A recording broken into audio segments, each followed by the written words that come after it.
Welcome in our guest today, Mike from Silverada. What's up, Shayne? How are you, man? I'm doing great, man. Thanks for having me in. Absolutely. Play us a song. What are we going to hear? I'm going to do one off the new record. It's one that I wrote kind of following up the Steak Night at the Prairie Rose thing. Luckily, I was very fortunate to have Gene Elders play fiddle on this song on the record, which is a huge deal for me, and one of the last songs I think he cut on before he passed. So Wild. pretty crazy moment we're having, called Stubborn Son.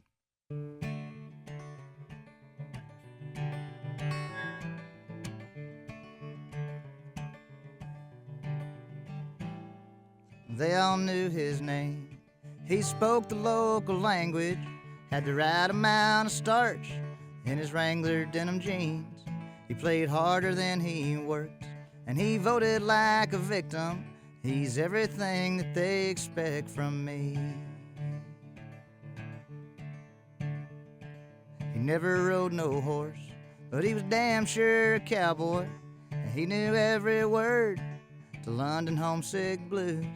He ordered from the bar another light beer from Miller, and whenever I was in town, we would have a few.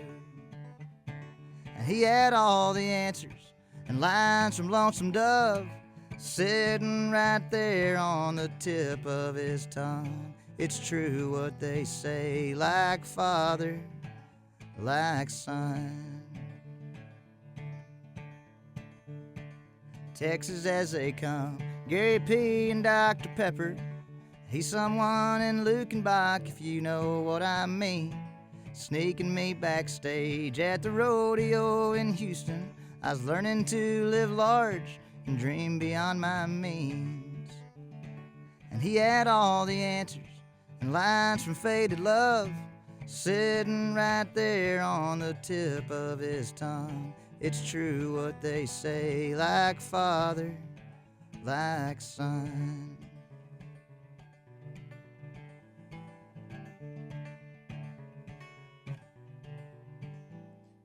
A mama's boy at heart, but he loved a lot of women, and fighting with his brothers over grandpa's guns. He knew me from the start. He never understood my sister.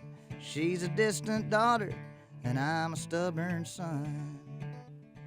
And he had all the answers and lines from all my songs, sitting right there on the tip of his tongue. It's true what they say, like father, like son.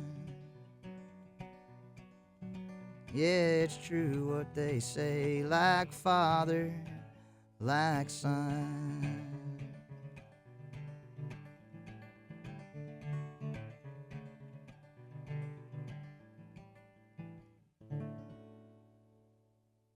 Such a great song. Thank you very much. It is. Silverada playing tonight at Billy Bob's, Texas. You got a busy day. You're going to do an in-store at Chief Records.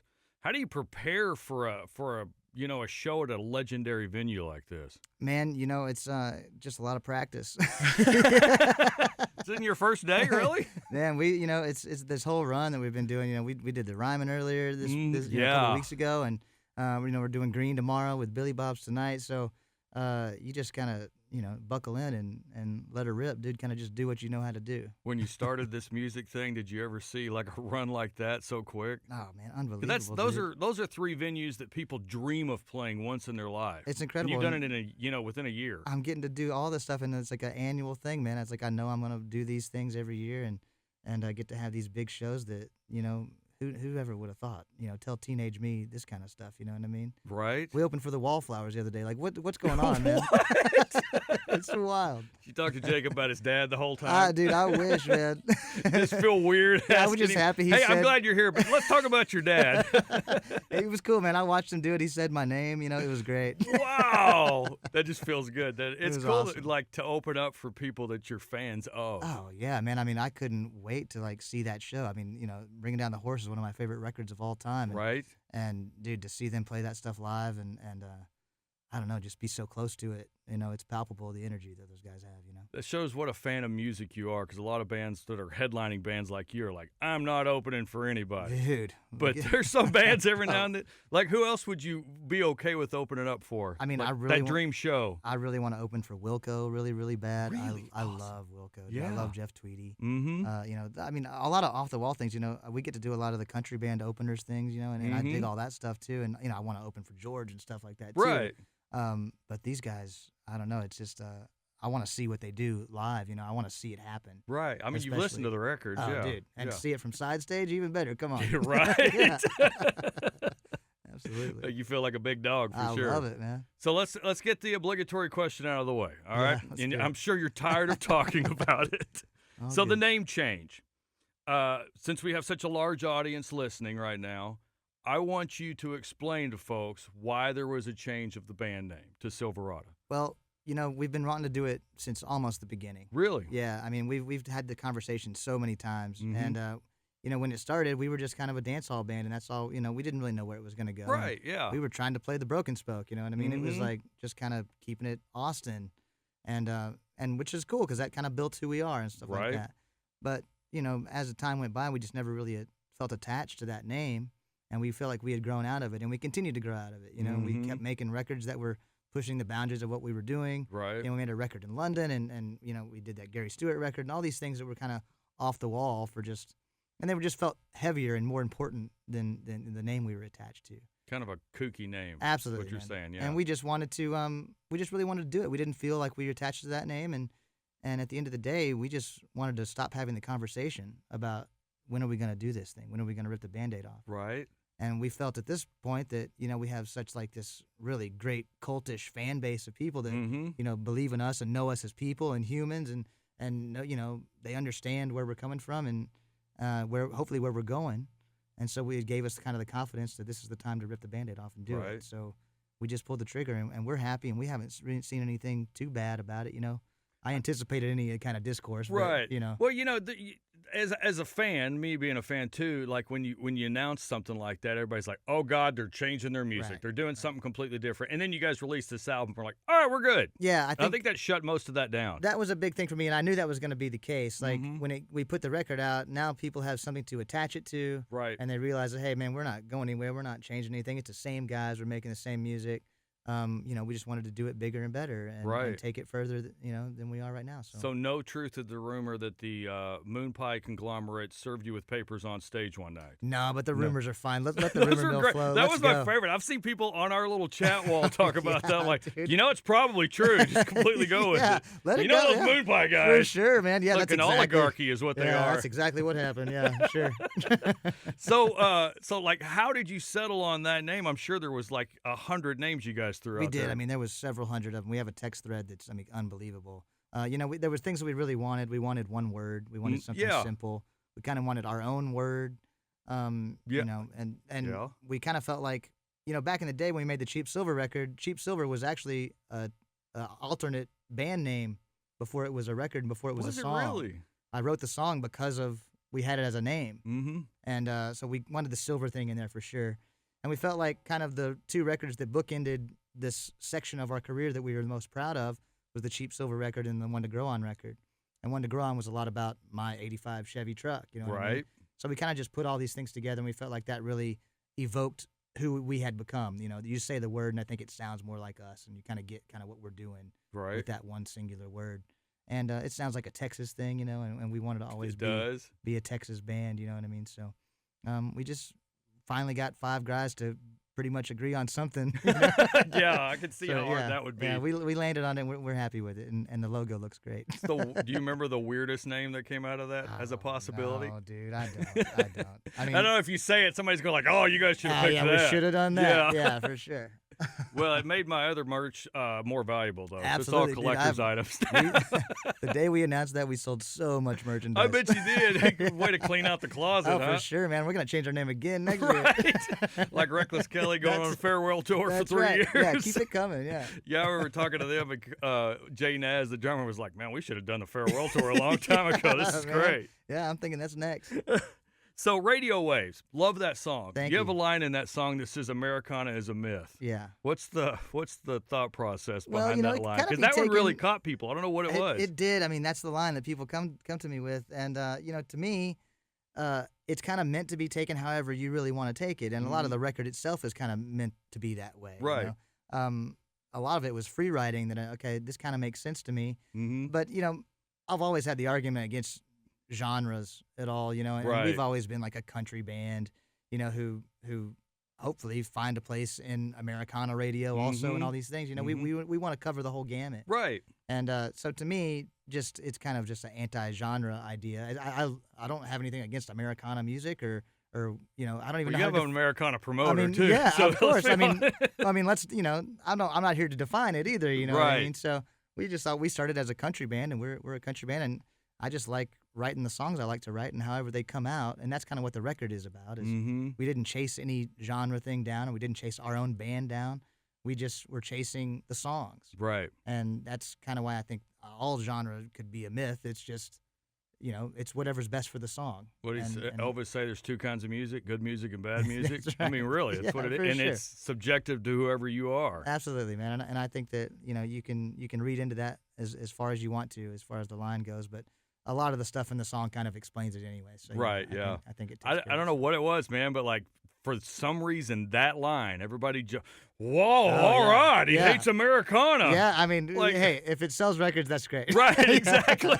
Absolutely. So what are you hoping comes from these changes for the band? You know, we just want to be able to do this forever. You know what I mean? That's our whole goal. Is you know we're all lifers, Mm-hmm. so you know we just want you know better everything. You know, I mean, we've been doing this for 20 years. Oh, so it's a profit yeah. deal. Is that Yeah, what yeah, you're saying? yeah. It's all about money. Yeah, we want a lot of money. Right. Yeah. Well, hey, you guys need a new TM, an extra one or anything? Yeah, we're hiring. Oh, hell. Yeah. Yeah, I mean, man, it's such a cool name because, like, my Thanks. wife knows I am an 85 Chevy short bed pickup guy. Yes, sir. And I've always wanted one to fix up. Like, I've fixed up, you know, old 69 Chevys and 66, but that 85 Oh, yeah, was man. that because, like, at that point, I was 11 years old when that thing came out, and like That's it. that was my truck. That's yeah. the one I wanted. So every time we drive around and I see one, my wife's like, "Oh, there's your truck." Oh, dude, I can't Stop! I want that thing so I bad. see them like my eye just catches them every Right. time, dude. I mean, we were in Pendleton, Oregon the other day, Mhm. and there's a ton of square bodies up there in that area of the country, Really? man. So that's it's where I should great. go. That's where you Bring gotta my go. trailer and Dude, I have mine parked outside of my house. Uh-huh. There's not a day that goes by that somebody doesn't bang on my door and try to ask me about buying that truck. You know what I mean? I'm like, I'm keeping it. Right. Yeah. 150 maybe, Yeah. but yeah. Yeah, some guy's like, oh, I'll make you an offer. I was like, well, make me an offer. And he's like, well, I don't want it to be something you don't like. And I was like, all right, 50 grand. Yeah, because I'd like that. That's awesome. So, you have a chance to sit down and write a song with one artist. Who is that artist for you? Oh, man. It's Jeff Tweedy. It- And I know I spoke about the Wilco Right. thing earlier, but You're a big fan. I am, dude. I mean, it kind of the record that really got me into making records, not necessarily songwriting at all, but I saw this movie, I'm Trying to Break Your Heart, about Wilco making this record, Mm-hmm. and it really changed my whole perspective on songwriting and recording, and I got really, really deep into what he was writing, and I read all of his books later on about how, you know, he has a book called How to Write One Song. Yeah. And I took a lot from that, and a lot of this record comes from that.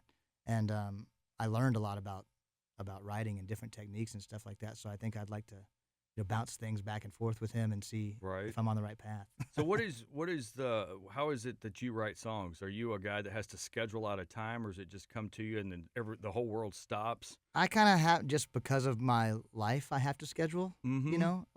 But my phone is just full of voice memos. You know. Oh, what I is mean? it? Yeah. So it's all notes and voice memos, and then if I get some time, I'll sit down in my little home studio and try to carve something out. Mm-hmm. But a lot of the things I did on this record were, like I said, free writing and making word ladders and doing all kinds of different techniques just to try to open up another avenue to get started on songwriting. Right. So I think for me, my favorite part about songwriting now is the evolving nature of it and how I can try different ways to Right. get different places.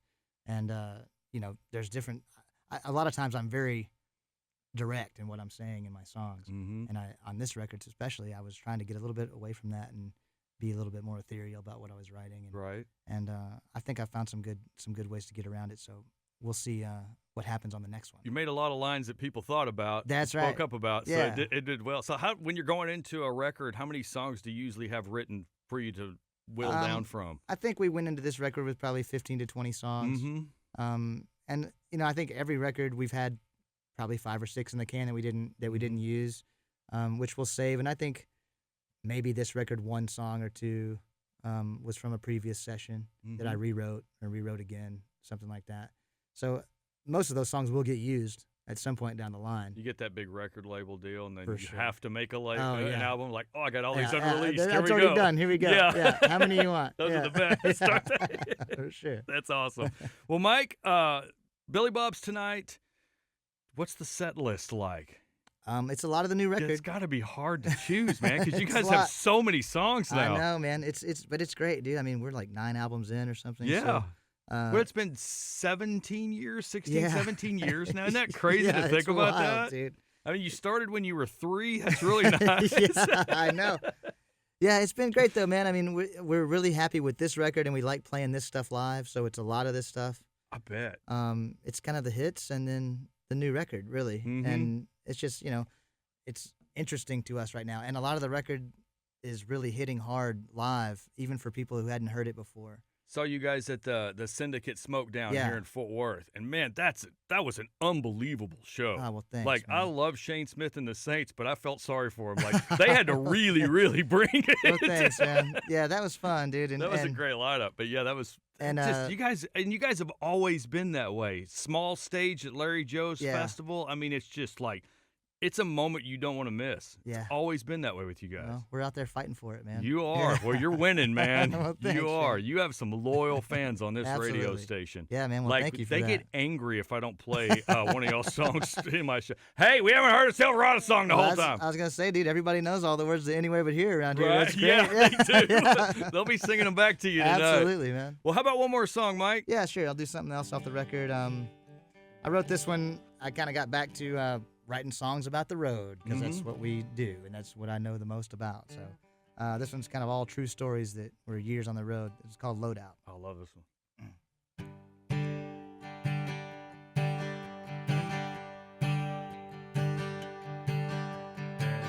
Who I am is who I'm gonna be. My character is my commodity, but you can't hear what you can't see, so I came back to town. I'm too easy to forget about. I need to put another record out, but all the guys are burning out, and I guess I am too. I lost one to a beauty queen, another to a welding machine. Some are too weird, some are too mean, and some just wound up here. Set 'em up, knock 'em down, another one-night stand in a one-horse town. The same old song on a brand new set of strings.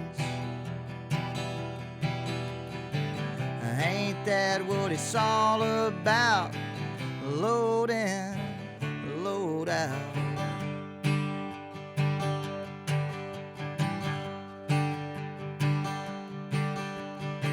I couldn't tell you which night it was.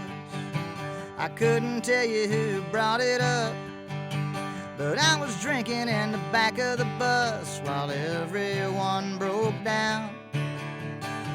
I'm exactly who you thought I was. I played too hard and drank too much.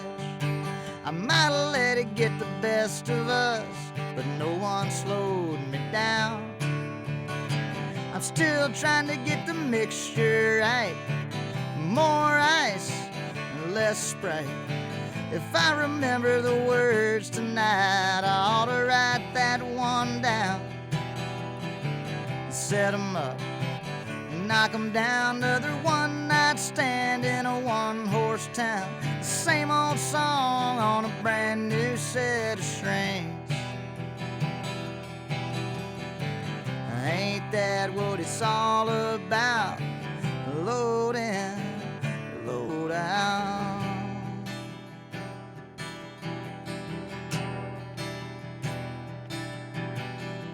I had 'em going for a little while. Out of tune, went out of style. And it was cool to drive 1,000,000 miles down a dirty dead-end road. I'm only here for a day or two. I'm only here because of you. And someone somewhere else tomorrow night. But now, 1 year older than my pickup truck, out of gas and out of luck. Just another old fixer-up, but hell, who's got the time? I might have taken it a little too far, writing this song on my son's guitar. But you gotta catch them falling stars before they hit the ground. I feel the tempo speeding up. I take another shot from a Pepsi cup and throw my old guitar across the stage. Set 'em up, knock 'em down, another one-night stand in a one-horse town. Same old song on a brand new set of strings. And let me tell you, there ain't no doubt, it don't take long to figure it out. Man, this is what it's all about. Load in, load out.